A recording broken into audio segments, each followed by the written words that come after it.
Oke, pertama saya klarifikasi ya. 1, sayembara. Sayembara ini perlombaan, Pak, bukan tantangan. Ya, saya tantang kamu, itu namanya tantang. Kalau sayembara ini perlombaan. Kalau perlombaan bikin kamu sakit hati, berarti nggak ada tuh Indonesian Idol, Indonesian Got Talent, lomba-lomba. Karena sayembara ini lomba. Lomba ini kalau melihat orang yang punya prestasi akan dikasih hadiah. Seneng dong. Kalau kamu punya prestasi, ada sayembara kayak gini punya, kamu seneng nggak? Harusnya kamu senang. Siapa yang tersakitin? Saya kasih tahu kamu, siapa yang tersakitin? Yang pura-pura yang tersakitin. Oke, cukup sampai sana klarifikasi saya. Yang kedua, Jindan, kamu ini masih adik saya. Masih muda kamu nih. Masih 22 tahun. Dalam podcast, ya kita tuh bertanggung jawab atas bahasa kita sendiri. Misalnya kita ngobrol berdua nih. Ya, kamu... Halo Sobat Fakta, Bang Pin ketemu lagi dengan Bang Pin yang terus mengabarkan fakta viral seputar selebritas tanah air yang terus saja bikin berita dan dengan berita mereka tetap eksis di ranah media. Menarik melihat hubungan antara Jindan dan Dr. Richard Lee. Dr. Richard Lee kini memaafkan Jindan karena Dr. Richard Lee merasa dia pernah membuat kesalahan yang jauh lebih besar dari Jindan, tetapi akhirnya dia sadar dan memaafkan dirinya sendiri meskipun orang lain tidak bisa memaafkannya. Nah, bagaimanakah Dr. Richard Lee menyadarkan Jindan? Yuk kita simak saja kupas tipis-tipis fakta Bang Pin kali ini. Like, subscribe, and komennya ditunggu dan jangan lupa selalu ada doa dalam setiap lentikan jarimu.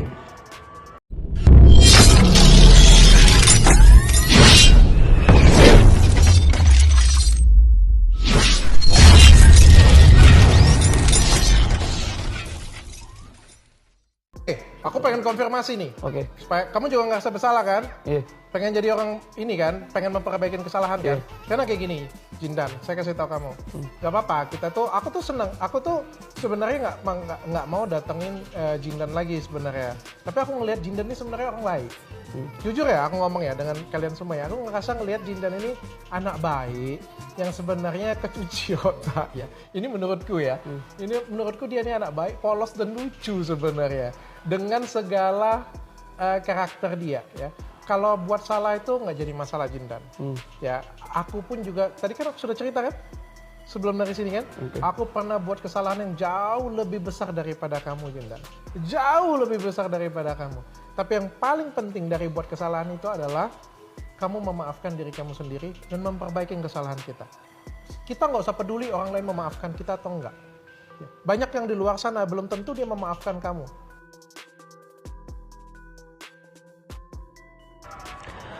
Ya, Jindan, Habib Jindan yang tiba-tiba muncul dan viral.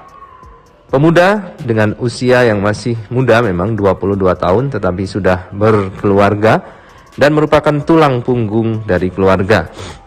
Itulah yang membuat Dr. Richard Lee dan juga Dennis simpati kepada Jindan. Dennis dan juga Dr. Richard Lee merasa bahwa Jindan ini sebenarnya anak baik karena masih sangat emosional dan kemudian ada yang mencuci otak. Secara tidak langsung, hal ini menampar para dukun dan para pengacaranya.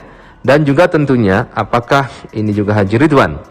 Karena kita tahu bahwa Jindan ini adalah murid kesayangan dari Haji Ridwan. Dan kemudian Jindan viral karena membela gurunya, Haji Ridwan, yang waktu itu diobok-obok dan tersinggung dengan pesulap merah. Kemudian akhirnya Jindan pun marah karena dia merasa gurunya dilecehkan. Akhirnya Jindan dengan kepolosannya menantang si pesulap merah untuk adu tembak. Sejak itulah nama Jindan mulai populer dan dikenal masyarakat dengan stigma negatif. Karena waktu itu Jindan sok-sokan menantang pesulap merah. Karena namanya populer, kemudian juga menyandang gelar Habib, akhirnya juga dimanfaatkan oleh pengacara dukun yaitu Firdaus Ubu untuk tampil di podcast-podcast. Pasti gelar Habib itu akan lebih menarik perhatian daripada dukun-dukun yang lain. Ada yang aneh nih, ada Habib tetapi dukun. Begitulah mungkin stigma masyarakat waktu itu sehingga Jindan mudah diingat oleh masyarakat dan mudah populer. Waktu itu langsung Jindan diundang oleh Dr. Richard Lee. Dr. Richard Lee ingin pembuktian. Jindan ternyata yang ngaku kebal itu ternyata takut jarum suntik. Kemudian hal itu viral dan membuat Jindan tersinggung. Akhirnya dengan pengacaranya dia menuntut Dr. Richard Lee dan mempidanakan Dr. Richard Lee serta melaporkan Dr. Richard Lee ke polisi. Meskipun akhirnya laporan itu juga tidak jalan. Aku pengen konfirmasi nih. Oke. Supaya kamu juga nggak serba salah kan? Iya. Pengen jadi orang ini kan, pengen memperbaiki kesalahan kan? Karena kayak gini, Jindan, saya kasih tahu kamu, nggak apa-apa. Aku tuh seneng. Aku tuh sebenarnya nggak mau datengin Jindan lagi sebenarnya. Tapi aku ngelihat Jindan ini sebenarnya orang baik. Jujur ya, aku ngomong ya dengan kalian semua ya. Aku ngerasa ngelihat Jindan ini anak baik yang sebenarnya kecuci otak ya. Ini menurutku ya. Ini menurutku dia ini anak baik, polos dan lucu sebenarnya. Dengan segala karakter dia ya. Kalau buat salah itu nggak jadi masalah Jindan. Ya, aku pun juga tadi kan aku sudah cerita kan sebelum dari sini kan, aku pernah buat kesalahan yang jauh lebih besar daripada kamu Jindan. Jauh lebih besar daripada kamu. Tapi yang paling penting dari buat kesalahan itu adalah kamu memaafkan diri kamu sendiri dan memperbaiki kesalahan kita. Kita nggak usah peduli orang lain memaafkan kita atau enggak. Banyak yang di luar sana belum tentu dia memaafkan kamu. Akhirnya, Dennis Karista menangkap bahwa Jindan sebenarnya anak yang polos dan anak yang baik. Dia katanya hanya dicuci otak. Tetapi secara tidak langsung, ini menampol guru Jindan, yaitu Haji Ridwan, dan kemudian juga pengacaranya, Firdaus Oyobo. Seakan-akan mereka mengatakan bahwa Jindan ini dicuci otak oleh orang-orang yang punya kepentingan terhadap Jindan. Nah, apakah ini nantinya akan membuat pengacara Firdaus Oyobo dan juga gurunya yaitu Haji Ridwan akan tersinggung? Dennis Karista juga sudah mengatakan bahwasannya dia berterima kasih karena gurunya Haji Ridwan ini sudah mengeluarkan Jindan dari aliansi murid-muridnya serta aliansi para dukun.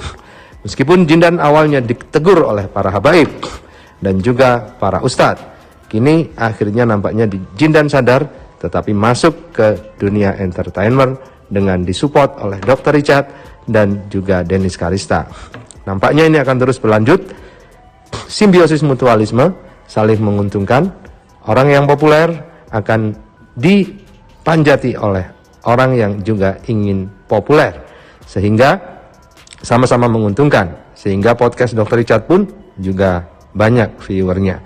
Itulah dunia media sosial, dunia realita yang sebenarnya ada realita yang lebih dalam yang memunculkan realita di dunia media sosial yang kita tahu hanya permukaan, tapi di balik dan di dalam itu banyak sekali yang tidak kita tahu.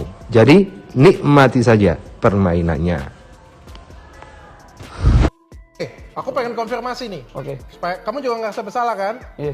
Pengen jadi orang ini kan, pengen memperbaiki kesalahan kan? Karena kayak gini, Jindan, saya kasih tahu kamu, nggak apa-apa. Aku tuh seneng. Aku tuh sebenarnya nggak mau datengin Jindan lagi sebenarnya. Tapi aku ngelihat Jindan ini sebenarnya orang baik. Jujur ya, aku ngomong ya dengan kalian semua ya. Aku ngerasa ngelihat Jindan ini anak baik yang sebenarnya kecuci otak ya. Ini menurutku ya. Ini menurutku dia ini anak baik, polos dan lucu sebenarnya. Dengan segala karakter dia ya. Kalau buat salah itu nggak jadi masalah Jindan. Ya, aku pun juga tadi kan aku sudah cerita kan sebelum dari sini kan. Aku pernah buat kesalahan yang jauh lebih besar daripada kamu Jindan. Jauh lebih besar daripada kamu. Tapi yang paling penting dari buat kesalahan itu adalah kamu memaafkan diri kamu sendiri dan memperbaiki kesalahan kita. Kita nggak usah peduli orang lain memaafkan kita atau enggak. Banyak yang di luar sana belum tentu dia memaafkan kamu.